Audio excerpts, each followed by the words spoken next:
So hello my dear friends. तो बेटा आज हम लोग फिर से आ गए हैं अपनी इस नई वीडियो में। इसके टॉपिक का नाम क्या है? हार्ट। तो आज हम लोग हार्ट के मैकेनिज्म के बारे में बात करेंगे, फंक्शन के बारे में बात करेंगे और इसकी मॉर्फोलॉजिकल स्ट्रक्चर के स्टडी भी करेंगे। तो आइए स्टार्ट करते हैं। टॉपिक क्या है हमारा? Human heart.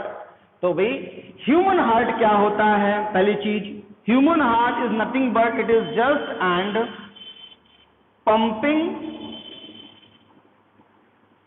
Pumping organ. क्या है बेटा? ये एक पंपिंग ऑर्गन है, ऐसा ऑर्गन जो ऑक्सीजनेटेड ब्लड और डीऑक्सीजनेटेड ब्लड को पंप करता है। ठीक है।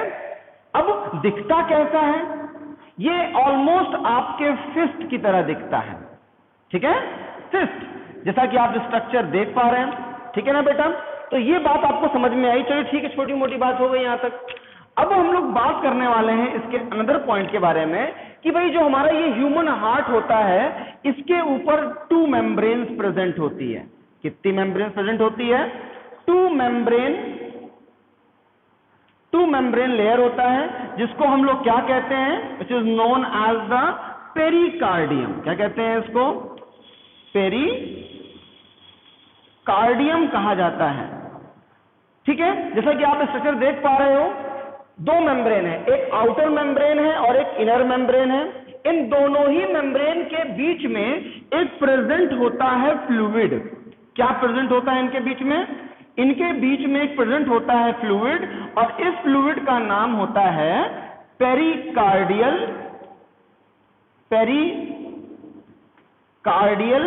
फ्लूइड। भाई ये पेरिकार्डियल फ्लूइड का रोल क्या होता है समझ लो ध्यान से। आपके हार्ट में होने वाली इंजरी या होने वाले फ्रिक्शंस को ये कंट्रोल कर लेता है। कौन कंट्रोल कर लेता है? यही पेरिकार्डियल फ्लूइड जो आपके इन दोनों मेम्ब्रेन्स के बीच में प्रेजेंट होता है। ठीक है ना बेटा? ये आई थिंक ये बात आपको समझ में आ गई।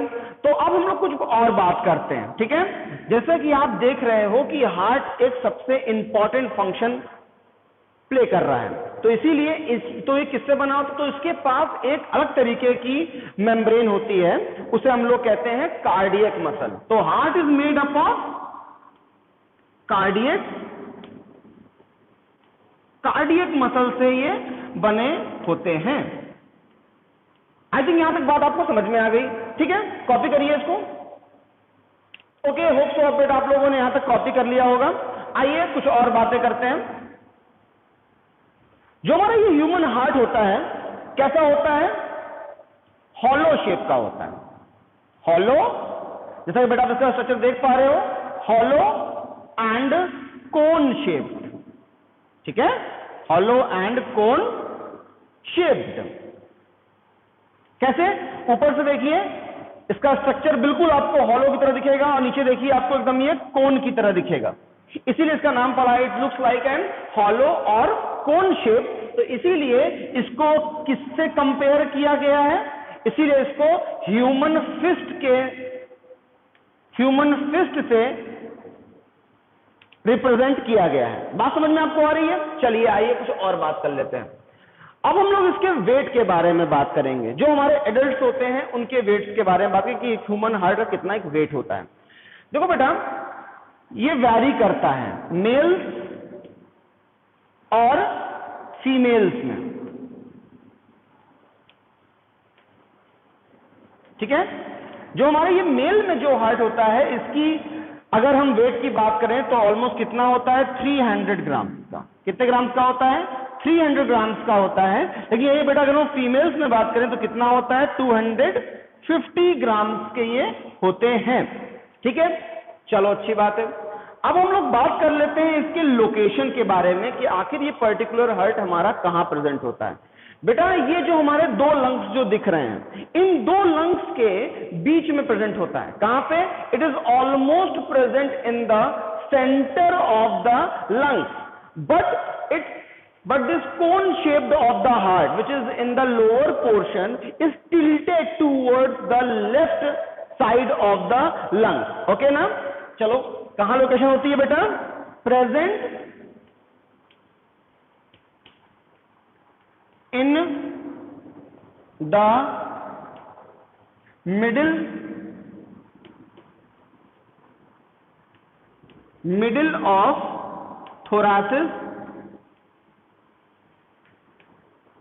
thoracic कैविटी, ठीक है, it present in the middle of thoracic cavity.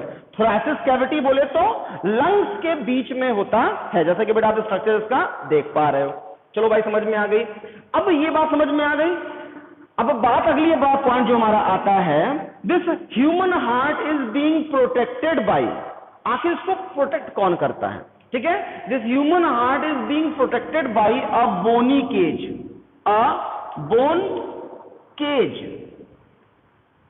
ठीक है, जिसको हम लोग रिब्स कहते हैं। रिब्स देख रहे हो ना, रिब्स हो गया, और रिब्स के साथ आप स्ट्रक्चर में देख पा रहे हो कि बैकबोन भी अटैच्ड है, ठीक है ना।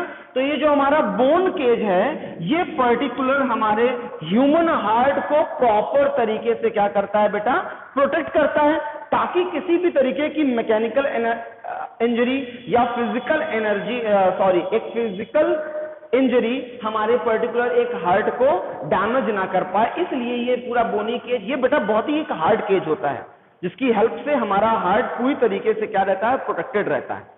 तो होप सो आपको ये बात यहां तक समझ में आ गई है। कॉपी करिए। तो अब बेटा हम लोग ट्रांसपोर्टेशन का पूरा सब मेथड समझें कैसे होता है, ठीक है। होप सो आपने बेटा कॉपी कर लिया होगा इसको। आइए, आपके सामने एक क्रॉस सेक्शन वाला हार्ट दिख रहा है, और अब इसी हार्ट के अंदर ब्लड का ट्रांसपोर्टेशन कैसे होता है, आइए यहां पर मैं एक फ्लो चार्ट की हेल्प से समझाता हूं आपको। अब देखिए बेटा, मैंने यहां बना देता हूं मैं आप लोगों के लिए एक लंग। मान लो मैंने ये है आपका लंग, ठीक है, ठीक, जहां पे ऑक्सीजन आता है। ब्लड वेसल, यहां पे पेयर ऑफ ब्लड वेसल्स होती हैं, उस ब्लड वेसल का नाम होता है पल्मोनरी वेन्स। मैंने बताया था कौन सी वेन्स होती हैं, पल्मोनरी वेन, ठीक। आप स्ट्रक्चर में भी देख पा रहे हो, ध्यान से दिखेगा। पल्मोनरी वेन्स एक्चुअली आपकी ऑक्सीजनेटेड ब्लड कैरी करती है। क्या करती है,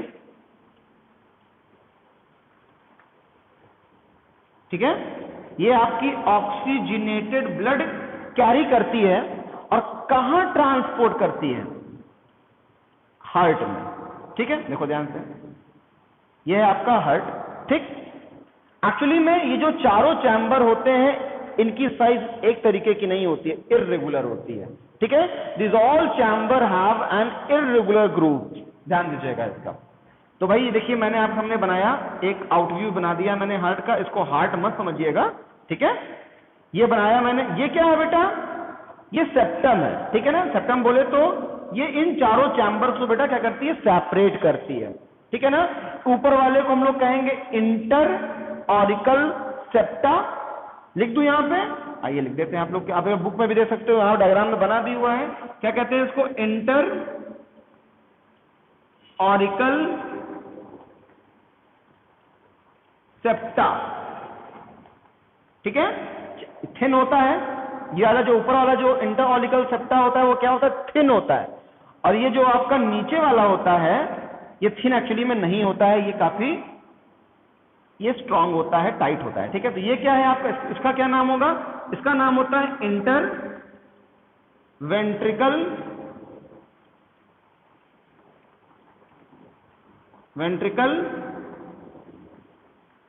सेप्टा, ठीक है। तो ये दोनों ही जो सेप्टा हैं, इन चारों चैम्बर्स को बेटा क्या करते हैं, ये अलग अलग करते हैं। अब यहां पे एक हम गैप बना दे रहे हैं,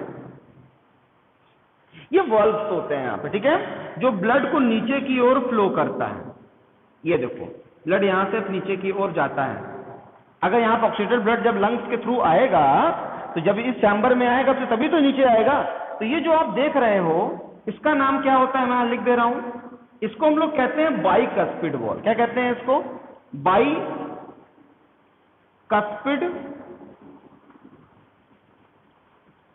वाल्व। ये है बाइकस्पिड वाल्व, और ये वाला जो पार्ट आप देख रहे हो, इसको हम लोग कहते हैं tricuspid valve. Tricuspid valve, as you all can see this thing in the structure also, ठीक है भाई, चलो यहां तक बात आई थी, आपको समझ में आ गई। अब देखिए पल्मोनरी वेन्स की हेल्प से ऑक्सीजनेटेड ब्लड आपका एंटर कर जाता है किसके अंदर, ये एंटर कर रहा है आपका लेफ्ट ऑरिकल के अंदर एंटर कर जाता है। देखो बेटा यहां पे हमारा अगर हम बात करें इसकी, देखिए मान लो कि ये हमारा अब यहां पे हमारा ऑक्सीजनेटेड ब्लड हमारा इसके अंदर आ गया, ठीक है। अब यहां से ये जो ऑक्सीजनेटेड ब्लड है हमारा लेफ्ट वेंट्रिकल के अंदर क्या करता है, फ्लो होता है।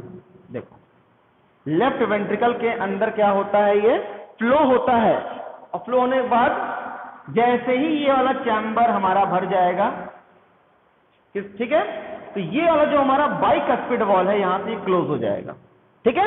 और खुलेगा कब, जब ये चैम्बर से जब ब्लड खाली हो जाएगा, मतलब जब आपके बॉडी ऑर्गन तक जब ट्रांसफर हो जाएगा तो ये तुरंत ये खुल जाएगा। तो इसी की वजह से हमारा हार्ट क्या करता है, पंप करता है। पंप जब पंप करता है तो it creates a sound which is known as a lub and dub sound, ठीक है ना। इसी की वजह से हार्ट क्या करता है, साउंड, हार्ट हमारा साउंड प्रोड्यूस करता है, लब एंड डब, मतलब बोले तो कॉन्ट्रैक्शन, कॉन्ट्रैक्शन एंड रिलैक्सेशन, ठीक है। हार्ट क्या करता है हमारा, कॉन्ट्रैक्शन और रिलैक्सेशन, इसी की वजह से बेटा क्या करता है, अपना प्ले कर पाता है। तो भाई जब यहां पे हमारा जब ऑक्सीजनेटेड ब्लड जब हमारा आ गया, किसमें आ गया, लेफ्ट वेंट्रिकल में जब हमारा आ जाता है, तो वो यहां से एक वेसल होती है, the largest vessel which is known as the aorta. क्या कहते हैं, अरोटा। आप बुक में देख पा रहे हो, उसमें बना हुआ है अरोटा, यानी कि वेन्स, सॉरी आर्टरीज। आर्टरी हमारी यहां से क्या करती है, ऑक्सीजनेटेड ब्लड को कैरी करती है और कहां ले जाती है, हमारे बॉडी ऑर्गन तक ले जाती है। कहां ले जाती है बेटा, यहां लिख दे रहे हैं, बॉडी ऑर्गन तक, ठीक, हमारे बॉडी ऑर्गन तक ऑक्सीजनेटेड ब्लड को ले जाती है। मैं लिख दे रहा हूं ऑक्सीजनेटेड ब्लड को ले जाती है। तो जैसा कि मैंने पहले पॉइंट में कहा, the upper two chambers are known as the receiving chamber. तो इन्होंने क्या किया, इन्होंने सिर्फ और सिर्फ ब्लड को बेटा रिसीव किया, कुछ और किया क्या, कुछ और नहीं किया। और ये जो दूसरा चैम्बर आप देख रहे हो, ये वाला, नीचे वाला और नीचे वाला, ये इसको हम लोग कहते हैं ट्रांसपोर्ट चैम्बर। क्या कहते हैं इसको, ट्रांसपोर्ट चैम्बर। ट्रांसपोर्ट को ट्रांसपोर्ट कर रही है, नहीं कर रही है, बॉडी ऑर्गन तक इन्होंने ट्रांसपोर्ट कर दिया। जब ये ट्रांसपोर्ट कर देता है यहाँ पे, तो बॉडी ऑर्गन्स जो हमारे होते हैं उस पर्टिकुलर ऑक्सीजनेटेड ब्लड को यूज करते हैं, यानी कि उस ब्लड के अंदर जो ऑक्सीजन की प्रेजेंस होती है उसको यूज किया, जो न्यूट्रिशन था उसको यूज किया, बात समझ में आ रही है, आयरन था उसका यूज किया। सबका यूज करने के बाद जब उसके अंदर से ऑक्सीजन की प्रेजेंस जब प्रॉपर तरीके से खत्म हो जाती है, तो वो पर्टिकुलर ब्लड ऑक्सीजनेटेड से बदल के क्या हो जाता है, डीऑक्सीजनेटेड ब्लड हो जाता है। And by the help of when, इसको हम लोग कहते हैं वेना कावा। क्या कहते हैं, वेना कावा। ये क्या है, ये कौन सी ब्लड वेसल है, ये हमारी वेना कावा है, ठीक है, वेना कावा। आप देख पा रहे हो लेबलिंग में भी, इस वेना कावा यानी कि वेन, ठीक है। वेना कावा इसलिए नाम दे दिया क्योंकि लार्जेस्ट वेन्स में आते हैं, और अरोटा नाम इसलिए दिया क्योंकि इसको लार्जेस्ट आर्टरी कहा जाता है, एग्जाम्स में पूछता है, ध्यान दीजिएगा। तो भाई आप ध्यान देखिए, वेन्स यानी कि vena cava, the largest veins की हेल्प से हमारा कौन सा ब्लड, हमारा कौन सा ब्लड, मैं यहां लिख दे रहा हूं, इस वेसल्स के अंदर कौन सी ब्लड है, डीऑक्सीजनेटेड ब्लड होता है, मतलब जिसके अंदर ऑक्सीजन की प्रेजेंस खत्म हो चुकी है। वो कहां ट्रांसफर हो जाएगा, वो ट्रांसफर हमारा हो जाता है सीधा राइट ऑरिकल में, ठीक है, सीधा राइट ऑरिकल के अंदर ट्रांसफर हो जाता है, ठीक है। देखो यहां पे हमारा डीऑक्सीजनेटेड ब्लड हमारा यहां पे अब आ गया, ठीक है। और उसके बाद फिर यही जो डीऑक्सीजनेटेड ब्लड है हमारा इस ट्राइकस्पिड वॉल से होते हुए कहां चला जाएगा, कहां चला जाएगा, राइट वेंट्रिकल के पास आ जाएगा। बात समझ में आ रही है यहां तक। जब यहां पे जब ये आ जाएगा, जब हमारा डीऑक्सीजनेटेड ब्लड, तो किसकी हेल्प से ऊपर जाएगा, जैसे मानो कि मैं यहां पे एक लाइन खींच रहा हूं, ये एक ब्लड वेसल है जो सीधा इस डीऑक्सीजनेटेड ब्लड को कैरी करता है किसके पास ले जाएगा? आपके लंग्स के पास ले जाएगा, ताकि इसके अंदर जो ऑक्सीजन की प्रेजेंस खत्म हो गई थी वो ऑक्सीजन की प्रेजेंस इसके अंदर से फिर से आ जाए। तो जो इस ब्लड वेसल का नाम है, क्या नाम है बताइए? यस, पल्मोनरी आर्टरीज के थ्रू। क्या होता है बेटा? पल्मोनरी, ठीक है। तो बेटा जैसा कि बेटा आप लोगों ने देखा कि इस पल्मोनरी आर्टरीज से क्या हो गया? लंग्स के अंदर डीऑक्सीजनेटेड ब्लड क्या हो गया? ट्रांसपोर्ट हो गया। तो बेटा यही पूरा प्रोसेस क्या होता है? एक हार्ट के अंदर चलता रहता है। तो बात समझ में आ रही है? जब बेटा ये प्रोसेस जब होता है तो उस टाइम पे हार्ट एक प्रोसेस ट्रांसफॉर्म कर रहा होता है।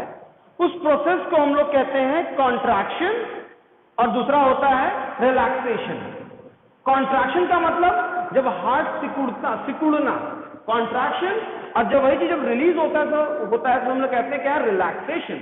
The contraction and the relaxation of heart is known as the pump, and that is the reason the heart is known as the pumping organ. इसको हम लोग दूसरे नाम से भी जानते हैं, डायस्टोल और सिस्टोल के नाम से भी जानते हैं। जब बेटा ये डायस्टोल और जब ये सिस्टोल होता है तो हार्ट के अंदर जो बेटा मैंने बताया जो वॉल्व्स होते हैं, जो बाइकस्पिड वॉल्व, जो ट्राइकस्पिड वॉल्व्स होते हैं, इनकी हेल्प से क्या होता है? हार्ट के अंदर एक साउंड क्रिएट होता है।